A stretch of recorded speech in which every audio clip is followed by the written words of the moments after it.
عزیزان گرامی، اللہ تعالیٰ نے انسان کو بنایا ہے اور انسان بھولتا بار بار ہے اور خطائیں بھی بار بار کرتا ہے۔ خطا کرنے والا اور بھول جانے والا اللہ کی بارگاہ میں ایسا نہیں ہے کہ وہ ہمیشہ کے لیے ناکارہ ہے، بلکہ اللہ تعالیٰ نے اسے زندگی میں بار بار موقع دیے ہیں کہ تو اپنی خطاؤں سے اور اپنی بھول سے پھر سے دوبارہ اپنی اچھی زندگی میں آ جا، اور اسی کو ہم توبہ کہتے ہیں۔ توبہ کا جو آپشن رکھا گیا ہے انسانوں کے لیے، مسلمانوں کے لیے خاص طور پر، بہت ہمت والا ہے دروازہ ہے، بہت ہمت والا دروازہ ہے۔ اور اسی وجہ سے حدیث پاک میں یہ ہے کہ گناہ کرتا ہے بندہ، پھر توبہ کرتا ہے، پھر گناہ کرتا ہے، پھر توبہ کرتا ہے، یہ کرتا رہتا ہے۔ فرشتے اللہ کی بارگاہ میں عرض کرتے ہیں کہ مولا یہ تو بار بار وہی کرتا ہے، پھر توبہ کرتا ہے۔ اگر ہمارے ساتھ کوئی غلطی ایک بار دو بار کر دے، تیسری بار تو ہم اسے چھوڑیں گے بھی نہیں۔ انسانوں کی طبیعت تو یہی ہے، لیکن بندہ جب بار بار ایک خطا کرتا ہے اور پھر توبہ کرتا ہے، پھر خطا پھر توبہ، تو فرشتے جب اللہ کی بارگاہ میں یہ عرض کرتے ہیں کہ یہ مولا یہ ہر بار یہی کرتا ہے، تو جانتے ہیں پروردگار عالم کیا فرماتا ہے؟ ارشاد فرماتا ہے، اے میرے فرشتوں، میرا بندہ مجھے رحمان سمجھتا ہے اس لیے بار بار توبہ کرتا ہے، مجھے وہ ارحم الراحمین سمجھتا ہے، ورنہ کون بار بار اللہ تبارک و تعالیٰ کی بارگاہ میں دروازہ کھٹکھٹاتا؟ تو رب تبارک و تعالیٰ ارحم الراحمین ہے، یہ تصور ہر مسلمان کے ذہن میں ہے، اس کی وجہ سے وہ کبھی مایوس نہیں ہوتا۔ اور شیطان کا سب سے بڑا حربہ کیا ہے جانتے ہیں آپ؟ سب سے بڑا بہکانے کا اور گمراہ کرنے کا اور ہمیشہ گناہوں میں ملوث رکھنے کا سب سے بڑا آلہ، کہ بندے کو سب سے پہلے نا امید کرتا ہے، اب تیرا کیا ہوگا، تو بہت برباد ہو چکا ہے۔ یہ جو خیال شیطان ڈالتا ہے دل میں، اس کے بعد پھر وہ بندہ جری ہو جاتا ہے، اب میرے توبہ سے بھی کچھ ہونے والا نہیں ہے، جو جس طرح زندگی چل رہی چلنے دو، ارے 50 سال ہو گئے اب تک میں یہی کرتا رہا، اب کیا سدھروں؟ یہ جو خیالات ہے یہ شیطان ڈالتا ہے تاکہ اس کی کفر پر موت ہو جائے، تاکہ وہ ہمیشہ گناہوں کی موت مرے۔ نا امیدی جو ڈالتا ہے شیطان، اب میرے ساتھ کچھ ہونا نہیں ہے۔ نہیں میرے عزیزو، رحمت عالم صلی اللہ تعالیٰ علیہ وسلم کی بارگاہ میں کیسے کیسے لوگ آئے اور ارحم الراحمین نے ان کی توبہ قبول کی۔ آپ کو ایک بات میں بتاؤں، سیدنا عمر ابن خطاب رضی اللہ تعالیٰ عنہ کا دور ہے۔ مثنوی شریف میں مولانا روم فرماتے ہیں، جنت البقیع آپ نے سنا ہوگا، قبرستان مدینے کا، مدینے کے قبرستان میں رات کے وقت ایک بوڑھا آدمی 80 سال کا جو بانسری بجاتا تھا اور اسی سے پیسہ کماتا تھا، اس کی بانسری میں بڑی اچھی لے تھی، بڑی سر اچھی تھی، لوگ سنتے تھے اور پیسے دیتے تھے، لیکن بڑھاپے میں جب سانس پھولنے لگ جاتی ہے، ہانپنے لگ جاتا ہے، سانس نہیں ٹھہرتی، تو بانسری کیسے بجتی؟ اس کی لے ٹوٹ جاتی، لہجے بدل جاتے۔ بوڑھا آدمی، اب اس کی بانسری سننے کو کوئی آتا نہیں تھا اور پیسے ملتے نہیں تھے، تھک ہار کر کے وہ آیا، رات کا وقت تھا، جنت البقیع قبرستان میں، 80 سال کی عمر کا ہو گیا ہے، اس نے بانسری توڑ دی، کہا زندگی بھر جس چیز سے میں کماتا تھا اب میری سانسوں نے جواب دے دیا، جسم پھولنے لگا ہے، سانس زیادہ آنے لگ گئی ہے، اب میرا کھانا پینا کیسا چلے گا؟ خیر ارحم الراحمین ہوں تو تیرا ہی بندہ، میرے اہل و عیال نہیں، میرے رشتہ دار نہیں، مجھے اگر تو بھوکا مارنا ہے تو اسی قبرستان میں مار دے، یا اگر میری زندگی باقی ہے تو میرے رزق کا انتظام کر دے۔ وہ رو رہا تھا 80 سال کی عمر میں۔ جب بندہ لاچار و مجبور ہوتا ہے تو پروردگار کو ہی یاد کرتا ہے۔ جانتے ہیں عمر ابن خطاب رضی اللہ تعالیٰ عنہ امیر المومنین مسجد نبوی میں تھے اور ان کی آنکھ لگی تھی، خواب میں رسول پاک صلی اللہ تعالیٰ علیہ وسلم تشریف لائے، کہا عمر اللہ کا حکم ہے جنت البقیع میں جاؤ، ایک بھوکا آدمی کھڑا ہے، اپنے گھر سے کھانا لے جاؤ اور اس کی ضرورت کا انتظام کرو۔ نیند کھلی تو آپ نے دیکھا اللہ کے حبیب صلی اللہ علیہ وسلم کی طرف سے حکم آیا اور رب ذوالجلال کا حکم ہے. گھر سے عمدہ کھانا لیا تو شادان لے کر کے کچھ مال و متاع بھی لے کر قبرستان میں گئے. ڈھونڈا کون ہے یہاں پر, تو دیکھا کہ ایک ہانپتا کانپتا ہوا 80 سال کا بوڑھا روتا ہوا نظر آیا. امیر المومنین اپنے ہاتھ میں توشادان لے کر اس کے قریب گئے. کہا تو بھوکا ہے؟ کہا ہاں بھوکا ہوں. بیٹھ چل میں تجھے کھلاتا ہوں. دسترخوان بچھا کر اسے اپنے ہاتھوں سے کھلایا اور اسے اپنی ضرورت کے مطابق جو ضروریات تھیں اس کی ضرورت کے مطابق وہ ساری چیزیں دی. وہ بوڑھا پوچھتا ہے آپ کون ہیں؟ حضرت عمر فاروق نے کہا میں عمر ابن خطاب ہوں. وہ ڈر گیا. حضرت عمر سے کون نہیں ڈرتا تھا کہ کہیں یہ کھلا پلا کر کے مجھے کوڑے نہ ماریں کہ زندگی بھر بانسری بجانے والا آج پکڑا گیا ہے, ہاں آج مجھے یہ سزا نہ دے دے. وہ کانپنے لگا. کہا کہ آپ یہاں کیسے؟ حضرت امیر المومنین کہتے ہیں میں خود نہیں آیا, مجھے اللہ کے رسول نے بھیجا اور رب تبارک و تعالیٰ کا حکم آیا تھا کہ تو بھوکا ہے اور تو نے رزق مانگا ہے اور مجھے تیرے رزق دے کر کے بھیجا گیا ہے. وہ چیخ مار کر کے گر پڑا زمین پر اور رونے لگا اپنے ہاتھ پھیلا کر. کہا سچ فرمایا مولا تو ارحم الراحمین ہے. 80 سال تجھ سے دور بھاگتا رہا, ایک بار کیا تجھے میں نے پکارا, تو نے وقت کی امیر المومنین کو کھانا دے کر بھیج دیا. اللہ رب العزت کی بارگاہ میں نا امیدی اور مایوسی جو شیطان لاتا ہے اس سے بندے بھٹک جاتے ہیں, بہک جاتے ہیں, انہیں توبہ کی توفیق بھی نہیں ملتی. اسی لیے میرا مولا فرماتا انا عند ظنی عبدی بی.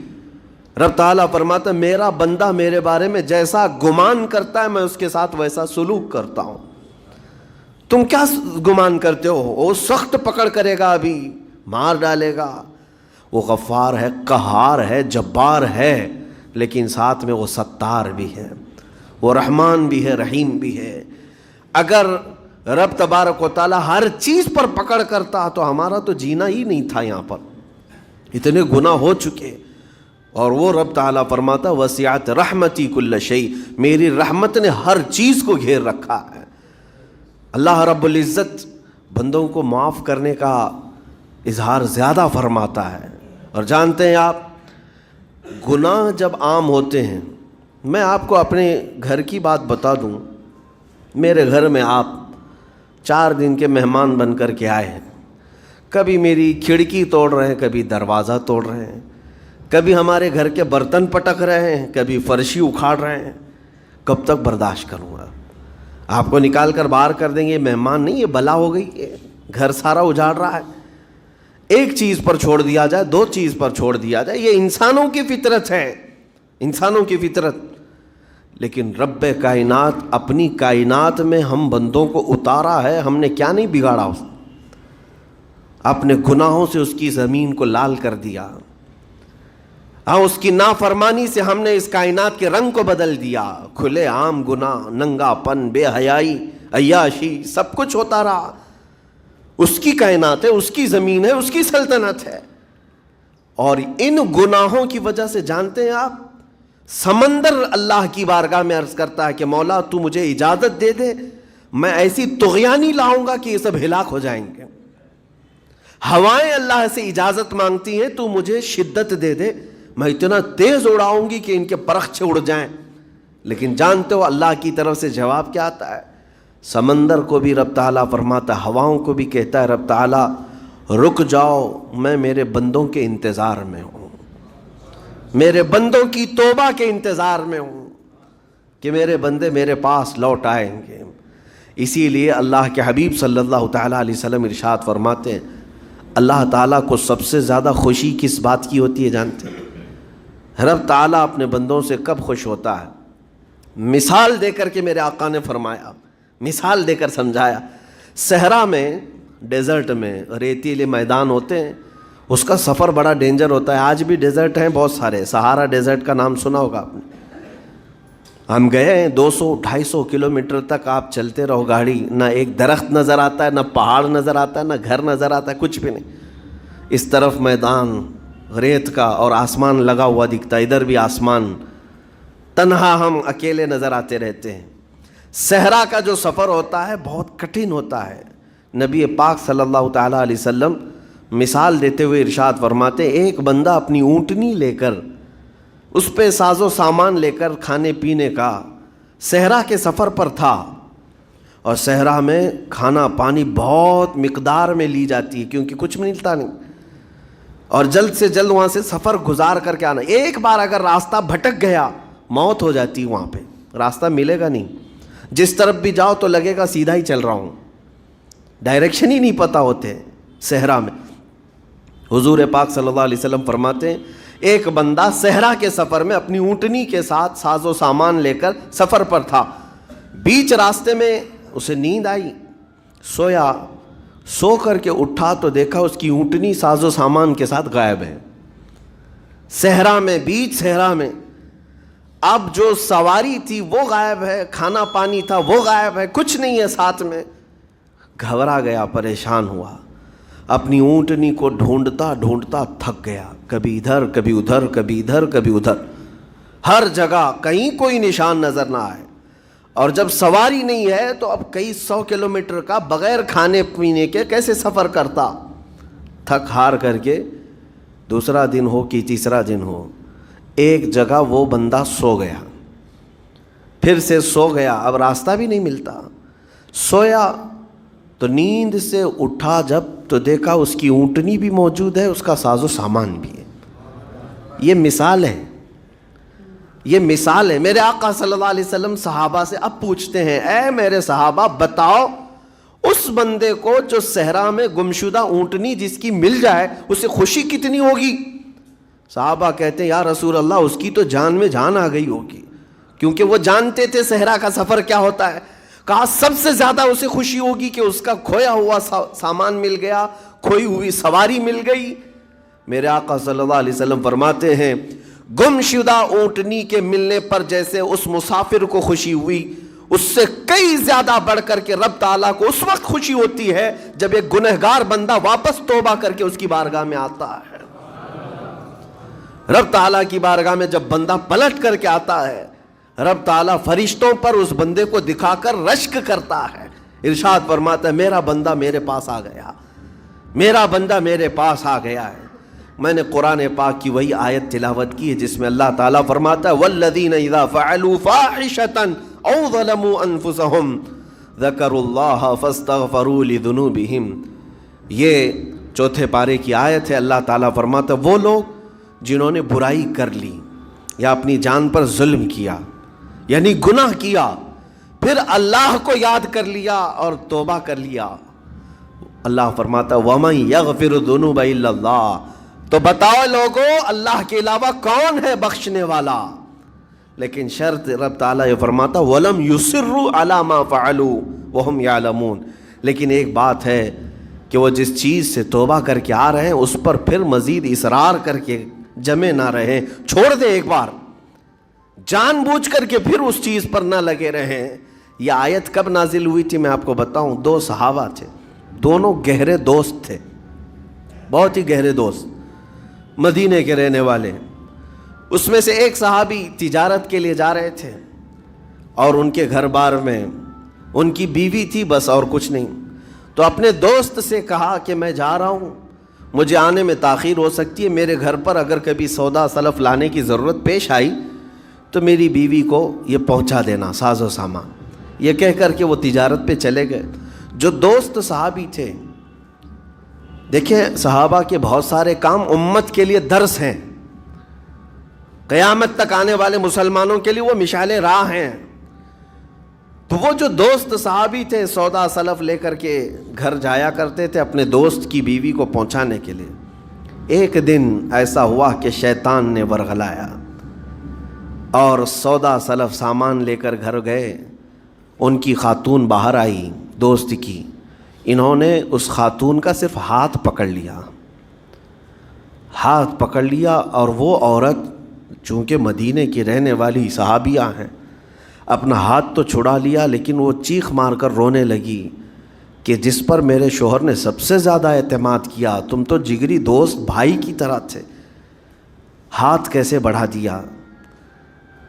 تو اس صحابی کو فوراً احساس ہو گیا کہ میں بہت بڑی خطا کر گیا، میرے بھائی اور میرے دوست کی امانت میں نے خیانت کر دیا، اس نے مجھ پر بھروسہ کیا تھا اور اس کی بیوی کا میں نے ہاتھ پکڑ لیا۔ بس اتنی سی بات تھی، وہ خاتون بھی رونے لگ گئی کہ میرے ساتھ کیا ہوا، یہ صحابی بھی رونے لگ گئے، احساس فوراً ہو گیا کہ میں نے غلط کیا ہے، سودا سلف لانے کے وقت مجھ سے غلطی ہو گئی، خطا ہو گئی۔ اب اس خطا کی وجہ سے وہ کرتے کیا، ان کو تو ڈر یہ تھا کہ میں اپنے دوست کو منہ دکھانے کے بھی قابل نہیں، اور نہ ہی میں یہ چیز کسی کے سامنے ذکر کر سکتا ہوں، کیا کروں؟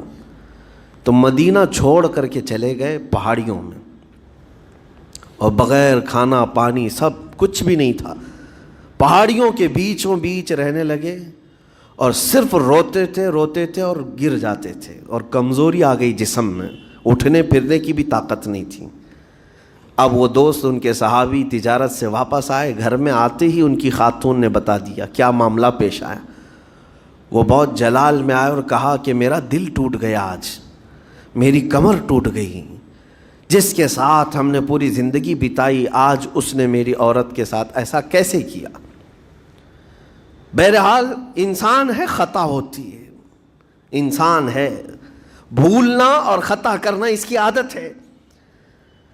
اب ان کو دل میں تو بہت تکلیف ہوئی، کروں کیا؟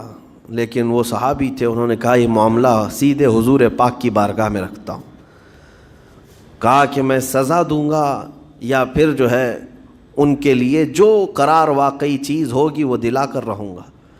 بارگاہ مصطفیٰ صلی اللہ تعالیٰ علیہ وسلم میں تشریف لائے، عرض کیا کہ آقا ایسا ایسا ہو گیا، میرے معتمد ساتھی نے میرے گھر میں ایسا معاملہ کر دیا۔ نبی پاک صلی اللہ تعالیٰ علیہ وسلم غمگین ہو گئے کہ ان دونوں کے درمیان ایسا کیسے ہو گیا۔ پھر تھوڑی دیر کے بعد رحمت عالم صلی اللہ علیہ وسلم جو غیب داں نبی ہیں، ہر چیز کو جانتے بلکہ اپنے امتیوں کے احوال سے باخبر رسول ہیں، نبی پاک صلی اللہ تعالیٰ علیہ وسلم اپنے اس غریب صحابی کے حالات معلوم کیے۔ پتہ چلا کہ وہ تو گھر بھی چھوڑ دیا، مدینے بھی چھوڑ دیا، پہاڑیوں میں جا کر کے پناہ لے کر کے اکیلا تنہا رہ رہا ہے۔ اللہ کے نبی صلی اللہ تعالیٰ علیہ وسلم اپنے اس غریب امتی صحابی کے حالات معلوم کرنے کے بعد اللہ کریم کی بارگاہ میں عرض کرتے ہیں کہ مولا تو فیصلہ سنا دے۔ اللہ تعالیٰ نے آیت نازل فرمائی، جو آیت میں نے آج آپ کے سامنے تلاوت کیا۔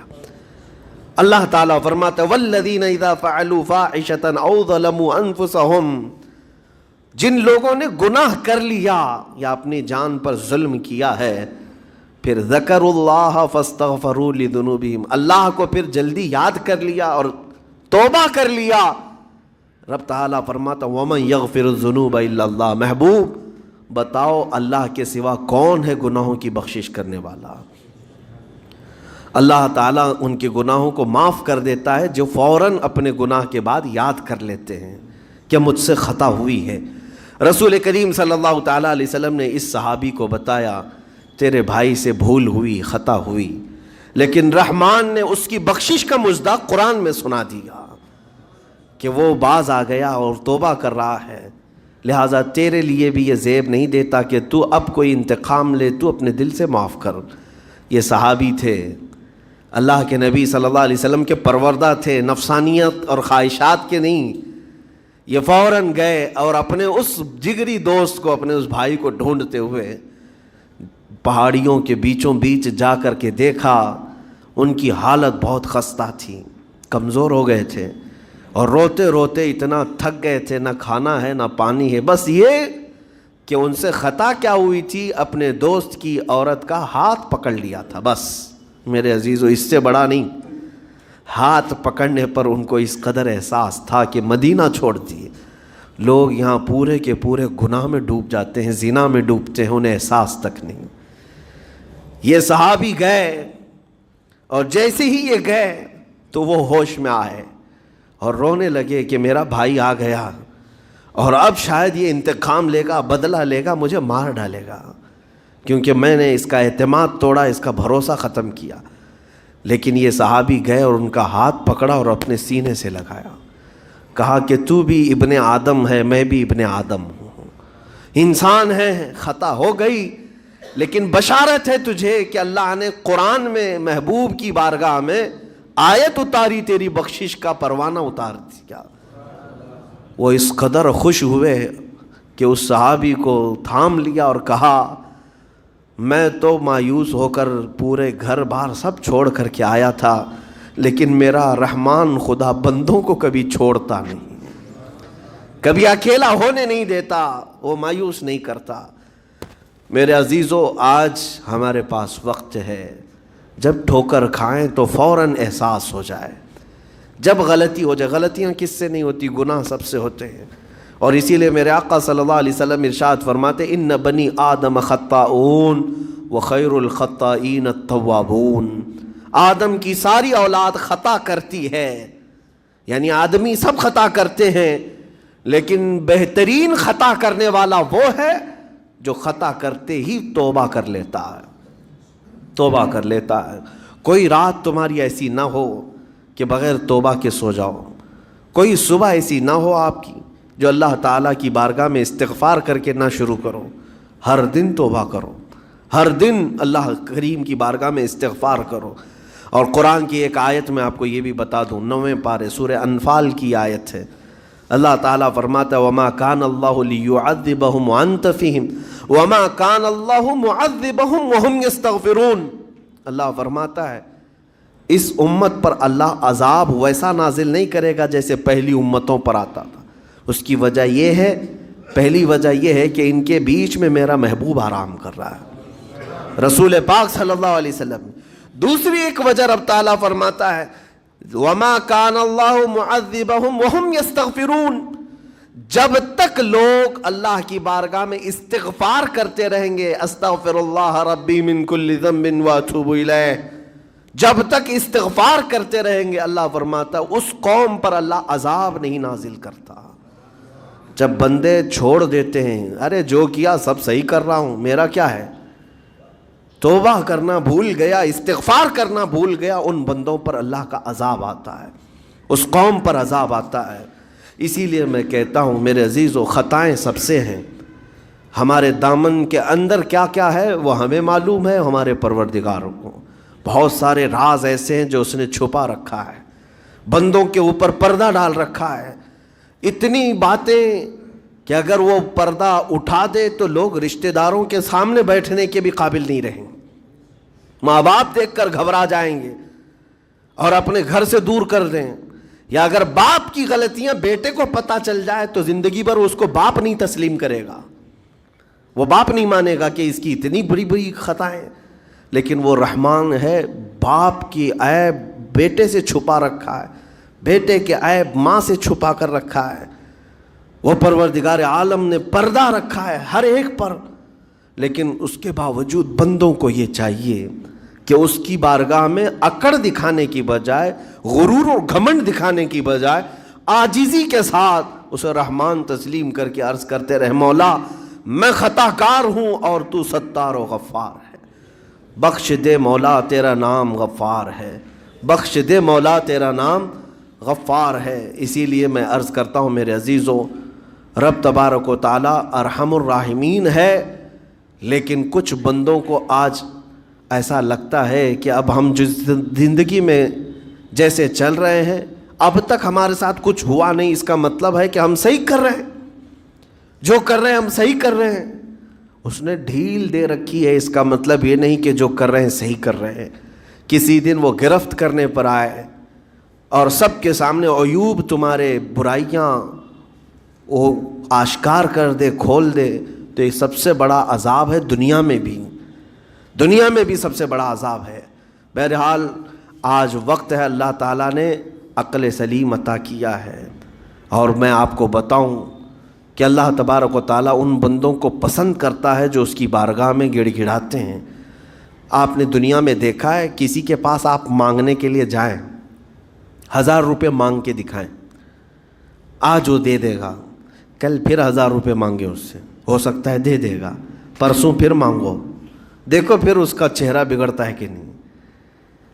اچھے لوگوں کی بات میں کر رہا ہوں، مانگنے سے لوگ ناراض ہوتے ہیں، اور اگر تم مانگنے کی عادت ڈال لی تو دیکھنا وہ آدمی راستہ کاٹنے لگ جائے گا، ارے یہ آ رہا ہے، ہٹ جاؤ ادھر سے، ابھی آئے گا 1000 روپے مانگے گا۔ مانگنے والوں سے تو ہم راستہ کاٹ لیتے ہیں، لیکن آپ کو پتہ ہے رحمت عالم صلی اللہ علیہ وسلم ارشاد فرماتے ہیں میرا مولا رب تعالیٰ کی شان یہ ہے کہ بندہ اگر مسجد میں آیا اور کچھ مانگے بغیر ہی چلا گیا تب رب تعالیٰ ناراض ہوتا ہے۔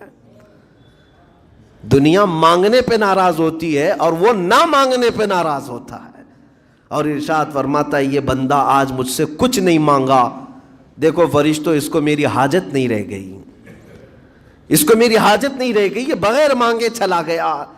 اسی لیے توبہ بھی کرتے رہو، استغفار بھی کرتے رہو اور مانگتے بھی رہو، تاکہ اس کے بندے بن کر کے رہیں اور دنیا میں غرور و تکبر سے آزاد رہیں۔ اللہ کریم کہنے سننے سے زیادہ ہمیں عمل کی توفیق عطا فرمائے۔ موت سے پہلے مولا تعالی ہمیں توبتاً نصوحا عطا فرمائے۔ رب کریم اگر تو ہم سے غضبناک ہے، اگر تو ہم سے ناراض ہے تو مولا اس زندگی میں ہی ہمیں توبہ کی توفیق دے دے۔ مولا بغیر توبہ کے، بغیر کلمہ طیبہ کے ہماری کسی کی روح قبض نہ فرما۔ جس دن ہمارا جنازہ اٹھے، اے رحمان، اے کریم، اے غفار، اے ستار، ہمیں دنیا کی تمام آلائشوں سے پاک کر کے اٹھا لے۔ اے اللہ تیرے حبیب پاک صلی اللہ علیہ وسلم کے پڑوس میں ہمیں دفن نصیب فرما۔ وآخر دعوانا ان الحمد للہ رب العالمین۔ السلام علیکم۔